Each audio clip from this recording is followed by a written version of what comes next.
Bapak, Ibu, dan saudara-saudara yang terkasih, bacaan pertama dari Minggu Paskah ke-7 ini diambil dari Mazmur Daud, pasalnya yang pertama, ayat 1 sampai ayatnya yang ke-6. Jalan orang benar dan jalan orang fasik. Berbahagialah orang yang tidak berjalan menurut ajakan orang fasik, yang tidak berdiri di jalan orang berdosa, dan yang tidak duduk di komplotan pencemooh. Tetapi yang kesukaannya ialah Taurat Tuhan, yang merenungkan Taurat itu siang dan malam. Ia seperti pohon yang ditanam di tepi aliran air, yang menghasilkan buahnya pada musimnya, tidak pernah layu daunnya. Apa saja yang dilakukannya berhasil. Bukan demikian orang fasik. Mereka seperti sekam yang dihamburkan angin. Sebab itu, orang fasik tidak akan tahan dalam penghakiman, dan orang berdosa dalam kumpulan orang benar. Sebab Tuhan mengenal jalan orang benar, tetapi jalan orang fasik menuju kebinasaan. Demikian firman Tuhan. Injil Kristus yang akan kita dengar pada saat ini diambil dari Injil Kristus menurut Yohanes, pasalnya yang ke-17, ayatnya yang ke-6 sampai ayatnya yang ke-19.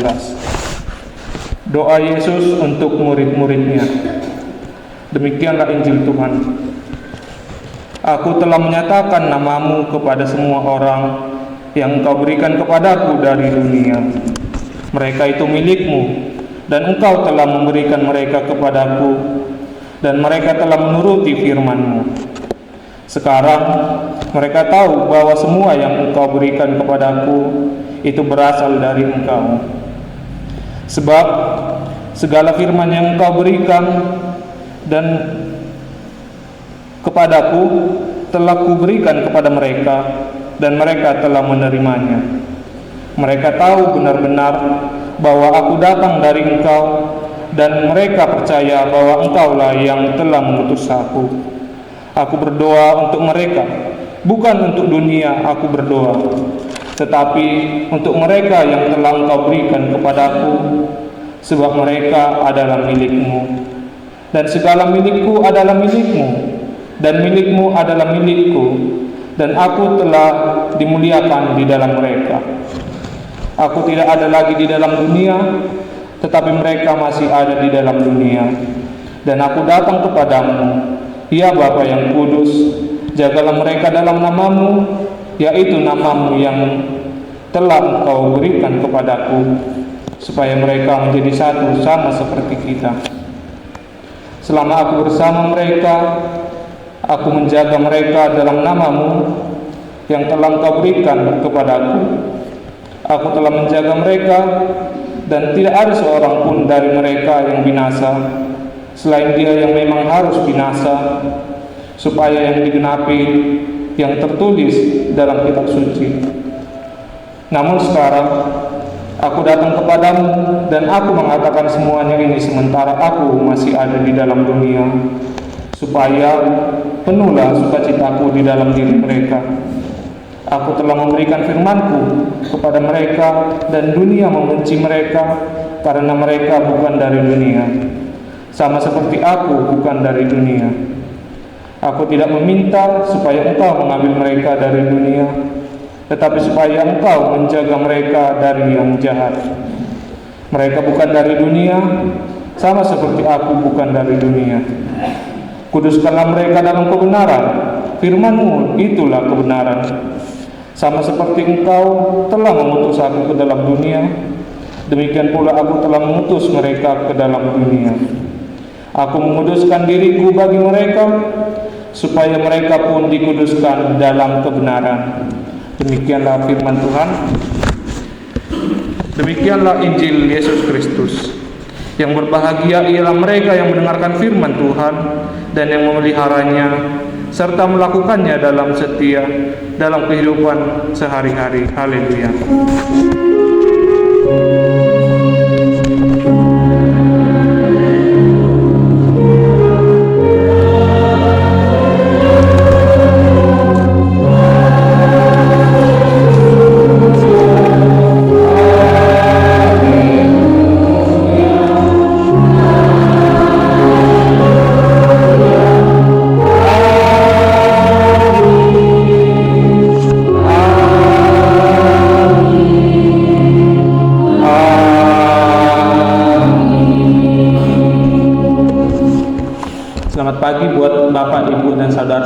terkasih, Shalom. Pertama-tama saya mengucapkan terima kasih atas kehadiran Bapak dan Ibu pada ibadah Paskah ke-7 ini, dan saya mengucapkan terima kasih kepada para majelis karena saya diberikan kesempatan untuk ambil bagian dalam pewartaan firman di GKJ Tuntang Barat Pepanten Celengan ini. Sebelum mengawali firman Tuhan, saya ingin memperkenalkan diri kepada kita semua. Perkenalkan, nama saya Petrus Salomuan Simarmata, dan saya sedang menempuh pendidikan di Fakultas Teologi Universitas Kristen Satya Wacana. Dan sekarang saya berdiri untuk melakukan praktik khotbah untuk mata kuliah homiletika kedua. Asal saya adalah dari Pematang Siantar, mungkin kita lebih mengenalnya Medan. Oleh karena itu saya ingin coba menyapa kita dengan sapaan dari Medan. Horas. Mungkin sekian perkenalan singkat dari saya. Tema pewartaan firman di Minggu Paskah ke-7 ini adalah memilih untuk hidup benar. Bapak, Ibu, dan saudara-saudara yang terkasih, saya pertama-tama ingin bertanya, apakah ada di antara kita yang pernah memakai aplikasi penunjuk jalan yang bernama Google Map? Pernah ya, semua. Aplikasi ini sangat berguna bagi kita yang susah menghafal jalan atau mau menuju jalan tertentu, sehingga aplikasi Google Map ini menjadi andalan bagi setiap orang. Google Map mampu untuk menunjukkan jalan bagi kita, sehingga kita dapat memilih jalan yang benar untuk mencapai tujuan kita itu. Namun ada beberapa orang sudah memakai aplikasi ini, tapi tetap saja dia tersesat. Mungkin ada juga kita yang seperti itu. Ini alasannya adalah karena mereka ragu. Mereka tidak memahami cara memakai aplikasi ini. Mereka ragu dengan jalan yang telah ditunjukkan oleh aplikasi ini, sehingga ia mengandalkan pikirannya sendiri, ingatannya sendiri untuk menempuh jalan itu. Aplikasi Google Map ini merupakan metafora, Bapak Ibu, dari Allah yang selalu menunjukkan jalan bagi kita semua. Dan penggunanya ini adalah kita, orang-orang Kristen pada saat ini. Kita seringkali meminta kepada Allah supaya kita diberikan jalan yang terbaik dalam hidup kita. Namun seringkali juga kita menjadi ragu karena jalan yang ditunjukkan Tuhan itu terlihat tidak masuk akal. Jadi pemikiran kita utamakan yang terlihat lebih masuk akal itu. Alhasil kita menjadi tersesat dan tak tahu arah jalan pulang. Seperti lagu itu, aku tersesat dan tak tahu arah jalan pulang, aku tanpamu butiran debu. Mungkin sesuai dengan lagu itu. Dan dalam pembacaan Injil Yohanes tadi, Tuhan Yesus juga meminta kepada Allah Bapa untuk ditunjukkan jalan yang benar melalui perikop yang telah dibacakan tadi. Namun petunjuk jalan yang benar itu bukan untuk dirinya, tetapi untuk murid-muridnya. Doa Tuhan Yesus di pasal yang ke-17 ini sangat banyak, Bapak Ibu, mulai dari pasal 1 sampai pasalnya yang ke-26. Doa Tuhan Yesus ini saking banyaknya terbagi atas 3 bagian. Dan bagian yang telah kita baca itu adalah bagian yang kedua, pertengahannya, yaitu tentang kepedulian Tuhan Yesus kepada murid-muridnya. Hal ini bisa kita lihat dari permohonan Tuhan Yesus kepada Allah Bapa supaya para murid dilindungi dan dijagai dari si jahat. Itu bisa kita lihat di ayat yang ke-15 tadi. Tuhan Allah akan menjaga para murid dari si jahat yang berada di dalam dunia ini. Dan para murid ini sebentar lagi akan diutus ke dalam dunia untuk menyebarkan berita Injil. Dan itu sudah kita dengar mungkin di peringatan hari Kamis kemarin, pesta kenaikan Tuhan Yesus. Dan Tuhan Yesus juga akan kembali kepada Allah Bapa setelah ia bangkit dari kematiannya. Jadi para murid dan Tuhan Yesus ini berpisah secara fisik, sehingga tidak ada lagi yang memimpin, tidak ada yang menjadi gembala secara terlihat bagi para murid ini. Sehingga Tuhan Yesus memohon kepada Allah Bapa supaya Allah Bapa melindungi mereka. Di dalam perutusan para murid ini, dalam menyebarkan berita Injil, mereka akan berhadapan dengan si jahat dan akan dicobai, bahkan mati karena tugas mereka ini. Mungkin kita ada yang tahu, ada yang mati karena disalib, ada yang mati karena dirajam dan lain sebagainya secara kejam. Oleh karena itu Tuhan Yesus ingin agar murid-muridnya dilindungi dan agar tidak ada satupun murid-muridnya yang binasa, kecuali yang sudah dinubuatkan oleh kitab suci. Bisa kita lihat di ayatnya yang ke-12 tadi. Dan benar, ada salah satu murid Tuhan Yesus yang binasa, yaitu Yudas Iskariot yang mengkhianati Tuhan Yesus. Dalam doanya ini Tuhan Yesus juga meminta kepada Bapa supaya murid-muridnya dikuduskan. Itu bisa kita lihat di ayat yang terakhir. Allah Bapa akan menguduskan murid-muridnya dalam kebenaran. Lalu kemudian dikatakan situ adalah firman Allah adalah kebenaran. Apa artinya? Artinya adalah melalui firman Allah itu yang telah diajarkan Tuhan Yesus, yang telah diberikan kepada murid-muridnya, para murid-murid akan dikuduskan dan akan dilindungi oleh Bapa. Dan ketika firman Allah itu dibagikan kepada dunia, kepada kita, maka orang yang telah menerima berita itu juga akan dikuduskan. Maka dari itu kita juga sudah dikuduskan oleh firman Allah. Oleh karena itu kekudusan tidak hanya diberikan kepada murid-murid, Bapak Ibu dan saudara-saudara yang terkasih, tapi juga kepada kita yang telah menerima dan yang telah menjadi orang Kristen, sehingga kita menjadi orang-orang yang kudus. Tuhan Yesus juga mengingatkan kepada para murid agar Tuhan Yesus juga mengaku dalam ayatnya yang ke-10 bahwa para murid dan orang-orang yang telah diberitakan Injil kepadanya itu adalah kepunyaan atau milik Bapa. Para murid adalah milik Bapa, begitu juga orang yang telah diberitakan firman Allah adalah milik Bapa. Oleh karena itu, dalam kehidupan kita sebagai orang yang telah diberitakan Injil, marilah kita tidak takut dan tidak khawatir dalam menjalani hidup kita, karena kita akan dijagai oleh Allah Bapa, karena kita adalah kepunyaan dari Bapa. Kita juga telah dikuduskan dalam kebenaran dan dalam firman. Oleh karena itu, melalui firman Tuhan marilah kita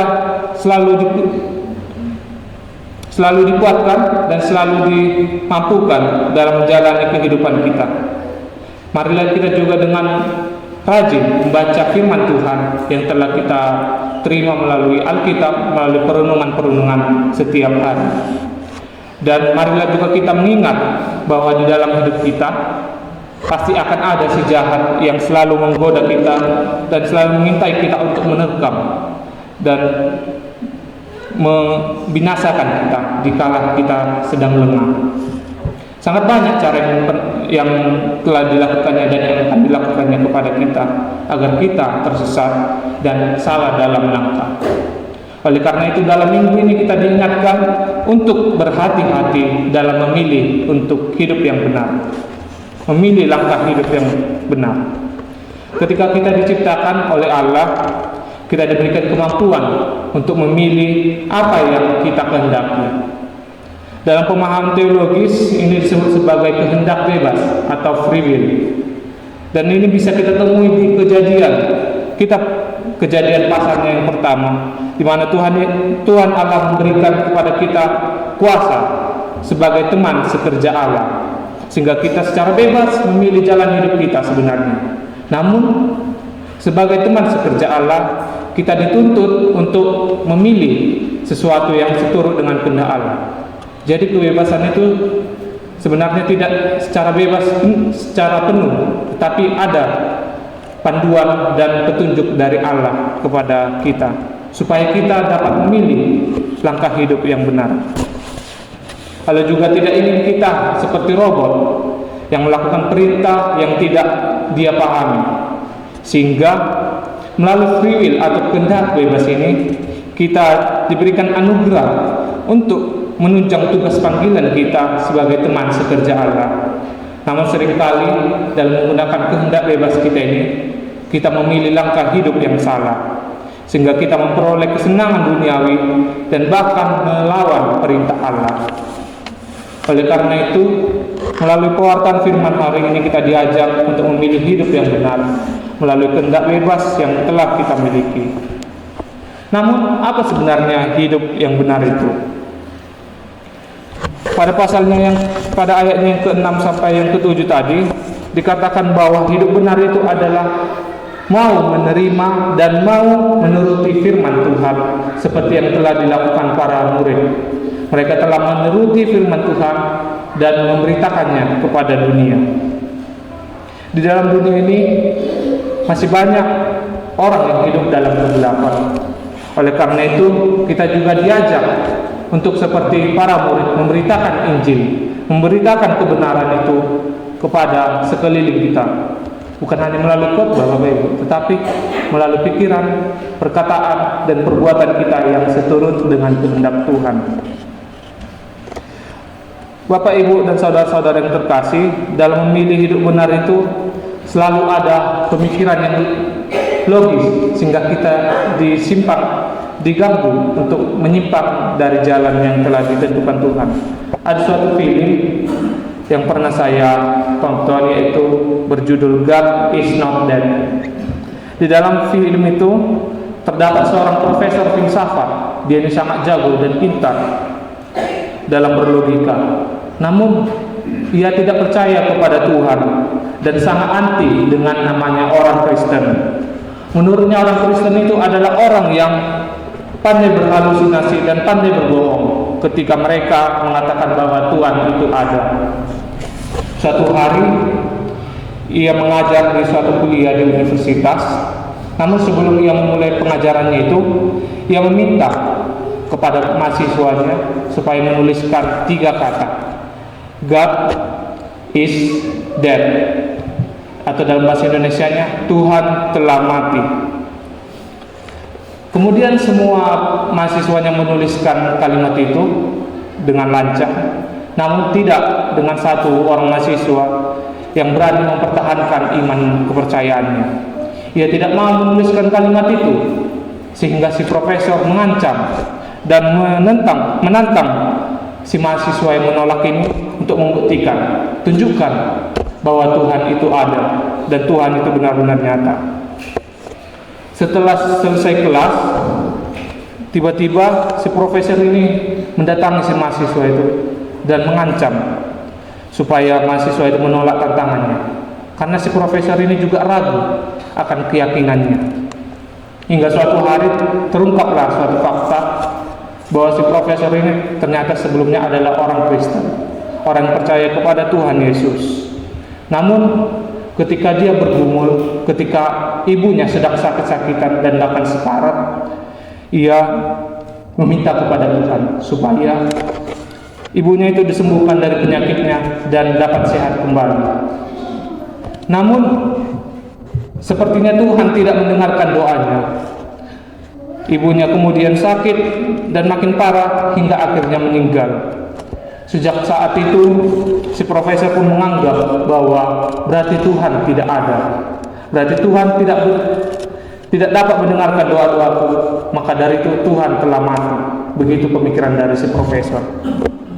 Melalui kisah ini kita diperlihatkan pada kesalahan si profesor dalam memilih langkah hidupnya ketika ia mengalami persoalan dan pergumulan hidup. Ia terlalu larut dalam kekecewaan kepada Tuhan Allah, sehingga ia lari daripadanya dan mencari kesenangan melalui pemikiran-pemikiran yang logika dan yang menentang bahwa Tuhan Allah itu benar-benar ada.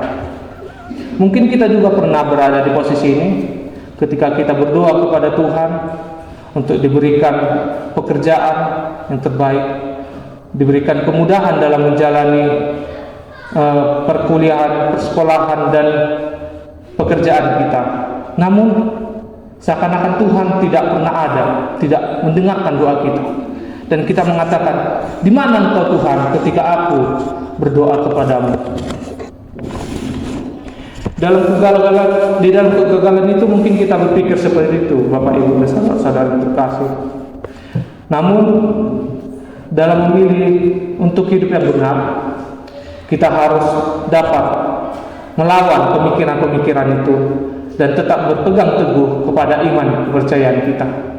Karena mungkin saja ketika Tuhan tidak menjawab doa kita itu, Tuhan menyediakan suatu rancangan yang lebih baik dan lebih terlihat mustahil dalam kehidupan kita yang tidak kita pikirkan sebelumnya. Oleh karena itu, marilah kita dalam memilih untuk hidup yang benar tetap teguh dan percaya kepada Tuhan Allah dalam anaknya Tuhan Yesus Kristus. Dan dalam memilih langkah hidup yang benar ini, kita juga tidak akan terbebas dari yang namanya masalah.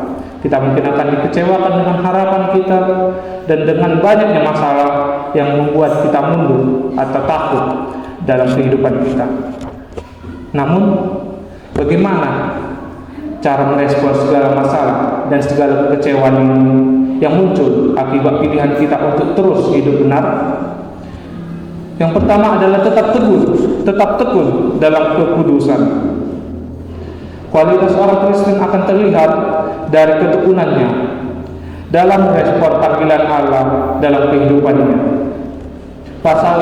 Pada pasal yang ke-16 di dalam Injil Yohanes, Tuhan Yesus telah terlebih dahulu mengingatkan para murid agar ketika mereka kecewa, agar ketika mereka mengalami pergumulan, mereka tetap tekun dalam panggilannya, dalam pelayanannya. Sikap tekun sendiri merupakan sikap yang sungguh-sungguh dan rajin untuk melakukan sesuatu secara tuntas dan selesai. Sebelum kita melakukannya, marilah kita juga terlebih dahulu menyadari anugerah Tuhan. Marilah kita terlebih dahulu menyadari berkat-berkat Tuhan yang telah diberikan kepada kita. Dan melalui panggilan hidup kita itu, kita dapat merespon panggilan itu sebagai ucapan syukur atas kebaikan, atas berkat yang telah diberikan Tuhan kepada kita. Marilah kita tetap bertekun dalam pikiran, perkataan dan perilaku yang benar seturut dengan kehendak Tuhan. Bila kita dapat melakukannya dengan tekun, kita akan terbiasa untuk melakukannya, dan ini menjadi gaya hidup kita, menjadi kebiasaan kita yang tentunya disukai oleh Tuhan. Sehingga tekun ini merupakan latihan bagi orang Kristen dalam menjalani pelayanannya sebagai murid-murid Tuhan Yesus pada masa kini. Marilah kita tetap tekun dalam pelayanan kita, pelayanan dalam pekerjaan, pelayanan dalam pelayanan gereja, dan pelayanan dalam sekolah ataupun perkuliahan kita.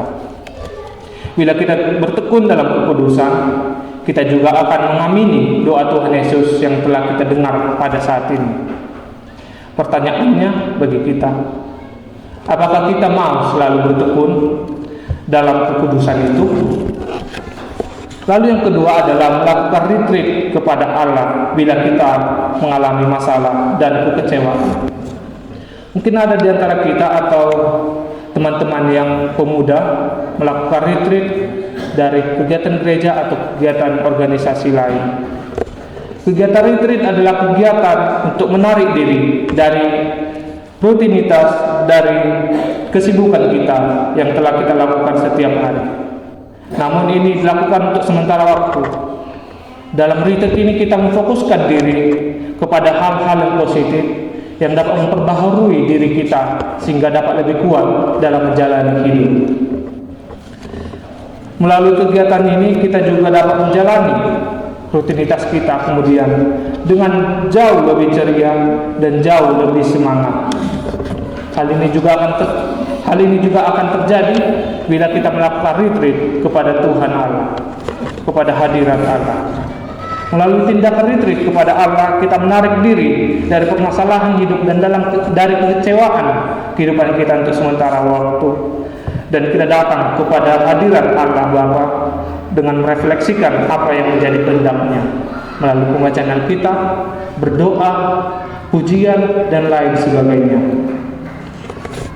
Maka dari itu, marilah kita melakukan retreat ini, melakukan retreat kepada Allah ke dalam hadirat-Nya, sehingga kita dapat menghadapi permasalahan yang muncul kemudian dalam hidup kita, dan kita kemudian lebih diteguhkan, lebih dikuatkan untuk menjalani kehidupan kita itu.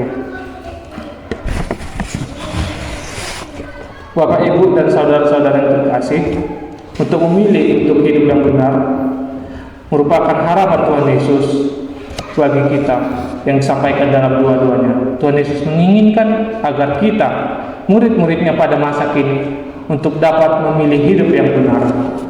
Tuhan Yesus telah menyerahkan kita untuk dijagai oleh Allah Bapa, sehingga kita akan aman, karena Allah Bapa adalah sumber dari segala sesuatu, sumber dari yang kita butuhkan dan yang kita rindukan.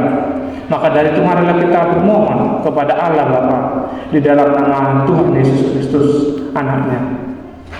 Kita akan dijagai dan kita akan dikuduskan selalu melalui firman yang menjadi kebenaran, yang kita dengar, yang kita baca, dan yang kita lakukan dalam kehidupan kita sehari-hari.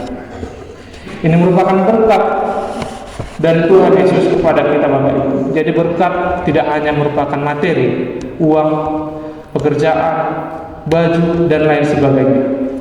Berkat terbagi atas dua, materi dan non-materi. Berkat non-materi ini adalah penjagaan dan pengudusan yang dari Allah Bapa dalam kehidupan kita, sehingga ini merupakan berkat yang sangat indah, yang tidak dapat kita lihat tetapi dapat kita rasakan dalam kehidupan kita. Oleh karena itu marilah kita hidup dalam kebenaran yang sejati dengan menyerahkan diri kita kepada Tuhan Allah dalam bab Allah Bapa, karena kita merupakan kepunyaan dari Bapa.